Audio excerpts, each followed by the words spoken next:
Astro సిండికేట్‌లో మీ personal and business promotions కోసం కింది నంబర్‌కు కాంటాక్ట్ చేయండి.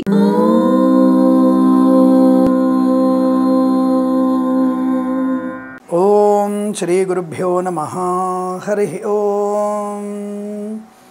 చాంపేయ గౌరార్ధ శరీరకాయై కర్పూర గౌరార్ధ శరీరకాయ ధమిల్లకాయై చ జటాధరాయ నమః శివాయై చ నమః శివాయ. అందరికీ నమస్కారం. 4వ తేదీ డిసెంబర్ 2024 బుధవారం రోజున ఒక చాలా మంచి వివాహ సంబంధమైనటువంటి విషయాల గురించి, సంతానం లేని వారు కూడా, అలాగే ఈ మధ్య మనకి చాలాసార్లు చెప్తూ ఉంటాను, కొద్దిగా వెటకారంగా చెప్తుంటాను నేను, కానీ మా విడాకుల కన్నా మాకు విడాకులు అనేటువంటి మాట ఎక్కువగా వినపడుతోంది. మా విడాకులు కట్టుకునేటువంటి ఇంట్లో మా విడాకులు అనేటువంటి మాట తరచుగా వినడం వల్ల అది కొద్దిగా నిజంగా ఇంట్లో పెద్దవాళ్ళు కూడా అనేక రకాల ఇబ్బంది పడుతున్నారు. అర్థం చేసుకునే ప్రయత్నం చేయండి.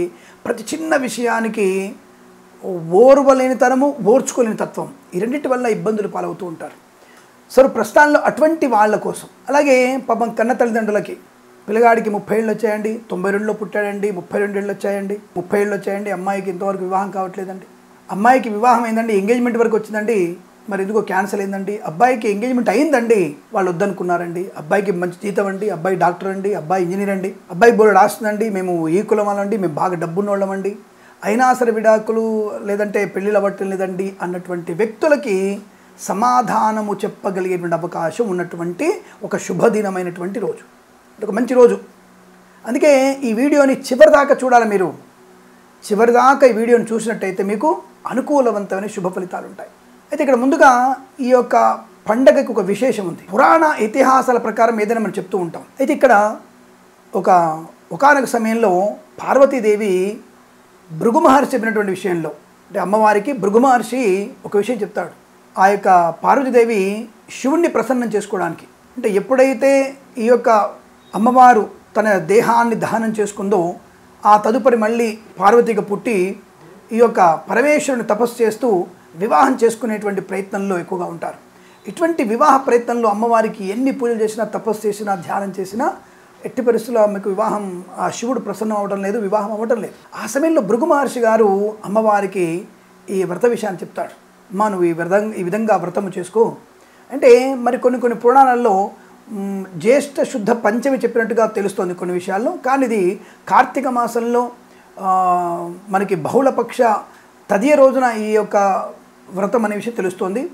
కాబట్టి అమ్మవారిని వ్రతం చేసుకో అమ్మ, నిష్టగా నువ్వు 41 రోజులు చెయ్యి, తప్పకుండా నీకు సాక్షాత్తుగా పరమేశ్వరుడు నీకు భర్తగా ప్రసన్నుడవుతాడు, తప్పకుండా వివాహం చెప్తే అమ్మవారు ప్రతిరోజు కూడా నియమనిష్టలతో ఆ వ్రతాన్ని ప్రారంభం చేసి ఆ వ్రత సమాప్తి కాలంలో సాక్షాత్తుగా పరమేశ్వరుణ్ణే తన భర్తగా పొందుకుంది.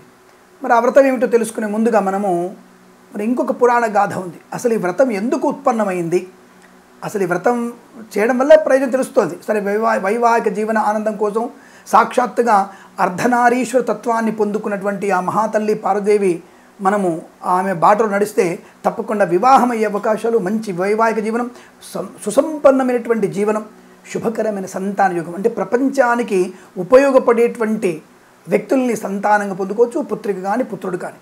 అలాగే మరి అటువంటి వైవాహిక జీవన ఆనందాన్ని పొందుకున్న అమ్మవారిలాగా మనము కూడా అటువంటి పూజాదులు కనుక నిర్వహించగలిగితే, అటువంటి వ్రతాన్ని కనుక చేయగలిగితే తప్పకుండా మనకి ఈ యొక్క పార్వతీదేవిలాగానే మనకు కూడా మంచి వైవాహిక జీవనం, వివాహ యోగ్యత, సంతాన ప్రాప్తి పొందుకునే అవకాశం ఖచ్చితంగా కలుగుతుందన్న విషయాన్ని మనం తెలుసుకునే ప్రయత్నం చేయాలి. అయితే ఇప్పుడు మనము అసలు ఈ యొక్క వ్రతం ఎలా ఉత్పన్నమైంది, అసలు ఎలా వచ్చిందంటే, ఒకానొక సమయంలో బ్రహ్మగారు గాయత్రి, సావిత్రి అనేది అంతర్ముఖమైనటువంటి మంత్రశక్తి.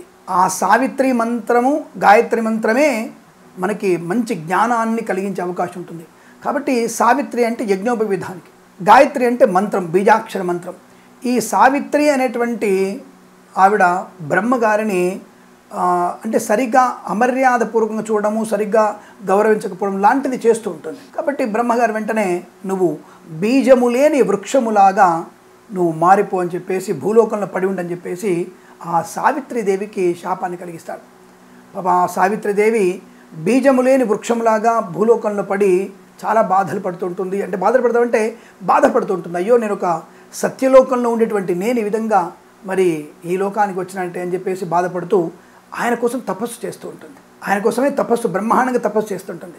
ఆ తపస్సు వల్ల బ్రహ్మగారు సంతుష్టుడై తన యొక్క సావిత్రిని మళ్ళీ స్వీకరించి సత్యలోకాన్ని తీసుకెళ్ళి, కానీ ఆ వృక్షానికి మాత్రము తన అంశలో అంటే బ్రహ్మగారి అంశలోనే ఆ అంశనే, ఆ సావిత్రి అంశని బ్రహ్మ అంశని ఆ వృక్షంలో ఉంచి ఆయన సత్యలోకానికి సావిత్రి సహితంగా వెళ్ళిపోతారు. అప్పటి నుంచి భూలోకంలో బీజము లేని వృక్షమైన చాలా సుసంపన్నమై ఆ యొక్క వృక్షంలో ఉన్నటువంటి ప్రతి పదార్థము కూడా పనికి వచ్చే విధంగా ఉంటుంది. అందుకే పూజార్హమైనది, అంటే పూజకి పనికొచ్చేటువంటి వృక్షంలాగా ప్రతి ఒక్కళ్ళ ఇళ్లల్లో పూజలు అందుకునేట్టుగా ప్రతి ఇంట్లో కూడా ఎక్కడంటే అక్కడ పెరుగుతూ ఉంటుంది. కాబట్టి అటువంటి వృక్షం ఇంట్లో ఉండడం మంచిదే, దానివల్ల ఇబ్బంది ఏం లేదు. కాకపోతే ఇంటికి ప్రహరికి దాదాపు 100 మీటర్ల 100 గజాల దూరంలో ఉంటే 100 అడుగుల దూరంలో ఉంటే చాలా మంచిదని చెప్తూ ఉంటారు. ఈ విషయం గుర్తుపెట్టుకోండి. వాస్తుపరంగా మళ్ళీ స్వామి ఇది ఇంట్లో ఆ చెట్టు ఉండకూడదు కదా అనేటువంటి ప్రశ్న తెలుస్తుంది. కానీ ఆ చెట్టు ఉండవచ్చును, కానీ మనకి 100 అడుగుల దూరంలో కనుక ఆ వృక్షం ఉన్నట్టయితే మనకి మంచిదే, అనుకూలవంతమైన శుభయోగాలు, ధనప్రాప్తి కూడా ఉంటుంది, లక్ష్మీదేవి అనుగ్రహం కూడా ఉంటుంది.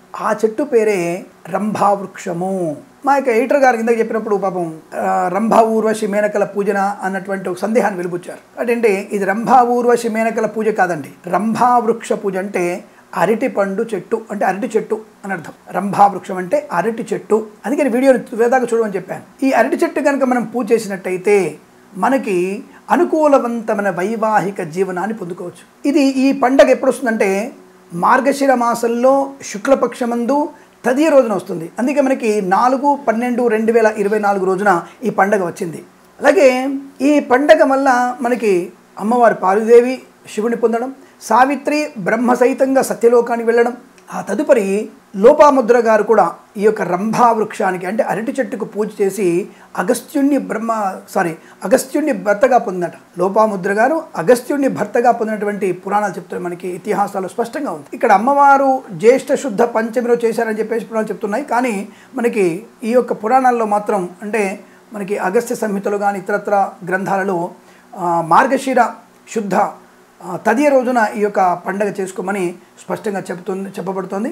కాబట్టి ఇది వీలైతే ప్రదోషకాలంలో చేయండి. అంటే ప్రదోషకాలం అంటే మనకి ఆ 4వ తేదీ మధ్యాహ్నం వరకే తిథి ఉన్న సూర్యోదయం ఆ తిథిలో అయింది కాబట్టి పండగ మనం ప్రదోషకాలంలో అదే తిథి చెప్పుకొని మనము ఆ రంభా వృక్షానికి పూజ చేసుకోవచ్చు. ఎలా పూజ చేసుకోవాలి?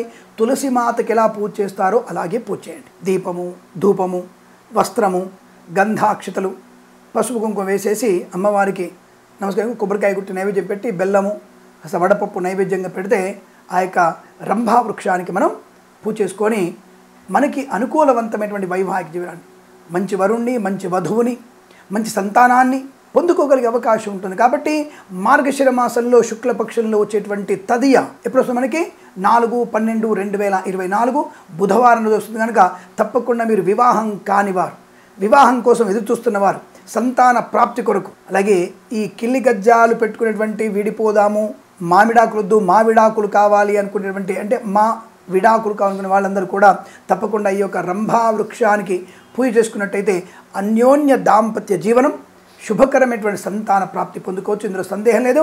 ఇది మీరు చూడండి, 41 రోజుల్లో మీకు తప్పకుండా మంచి ఫలితం కనబడుతుంది అని తెలియజేసుకుంటూ సర్వేజన సుఖినో భవంతు. ప్రేమతో మీ కిరణ్ శర్మ. మరి చాలా మంచి విషయాన్ని చెప్పాను కదా, మీరు 10 మందికి షేర్ చేయాలి, లైక్ చేయాలి.